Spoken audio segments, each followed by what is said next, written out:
Ճապոնիայի վարչապետ Նաոտո Կանը հայտարարել է, թե Ֆուկուշիմա ատոմակայանի միջուկային ճգնաժամը իր բառերով շատ լուրջ է, մինչ տեխնիկները շարունակում են ավելի մեծ աղետի հավանականությունը կանխելու աշխատանքները։ Պարոն Կանն ասել է, թե երկրի ոստիկանները, հրշեջները եւ զինվորականները իրենց կյանքը վտանգելով ամեն ինչ անում են վնասված ռեակտորների շենքերը ջրով զովացնելու եւ վառելիքի ձողերի գերջերմացումը կանխելու համար։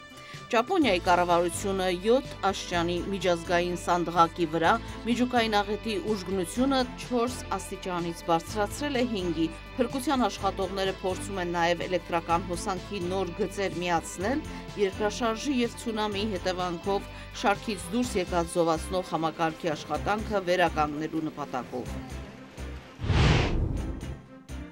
Լիբիան զինադադար է հայտարարել, ասելով, թե պատրաստ է երկխոսության ընդդիմադիրների հետ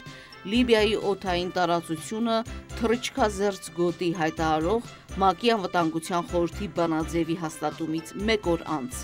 Հազարավոր հակակառավարական ցուցարարներ Լիբիայի ապստամբ ուժերի հենակետ հանդիսացող Բենղազիի փողոցներն են դուրս եկել ՄԱԿ-ի հիշյալ բանաձևի հաստատումը ողջունելու համար։ Զինադադարի հայտարարությանն անդրադառնալով Միացյալ Նահանգների արտգործնախարար Հիլարի Քլինթոնը նախազգուշացրել է, թե Միացյալ Նահանգները հավատում է Լիբիայի ղեկավար Մուամմար Գադաֆիի գործերին, այլ ոչ թե խոսքերին։ Նա ասել է, թե Միացյալ Նահանգները ցանկանում է, որ Գադաֆիին աջակցող ուժերը իրենց դիրքերը հեռացնեն ապստամբ ուժերի հենակետերից։ Եվրամիության արտաքին քաղաքականության ղեկավար Քեթրին Աշթոնն ասել է, թե Եվրամիությունը կուսումնասիրի Լիբիայի կառավարության զինադադարի մանրամասնությունները։ Եմենում նախագահ Ալի Աբդուլլա Սալեհը արտակարգ դրություն է հայտարարել մի քանի տասնյակ ցուցարարների սպանությունից հետո։ Մայրաքաղաք Սանայի կենտրոնական հրապարակում անվտանգության ուժերը կրակ են բացել ցուցարարների վրա։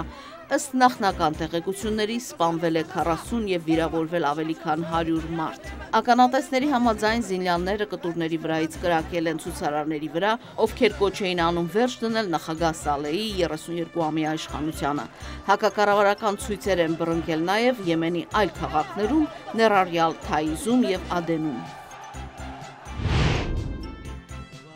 Սաուդյան Արաբիայի Աբդուլլա թագավորը մերձավոր արևելքում տարածված բողոքի ալիքի ներթափանցումը կանխելու ջանքերով միլիարդավոր դոլարների սոցիալական նպաստներ, աշխատատեղեր եւ բնակարաններ ու այլ կարգի սոցիալական բարեփոխումներ է խոստացել իր ժողովրդին։ Նա դրվատել է երկրում կայունությունը պահպանելու անվտանգության ուժերի ջանքերը եւ խոստացել է ամրապնդել կրոնական ոստիկանության եւ իրավապահ մարմինների լիազորությունները։ Հեռուստատեսությամբ հաղորդված թագավորի ելույթից հետո ներկայացվել են մի շարք արքայական հրամանագրեր, այդ թվում պետական ծառայողների նվազագույն աշխատավարձ ամսական $800 բարձրացնելու, մոտ 67 միլիարդ դոլարի նոր բնակարաններ կառուցելու,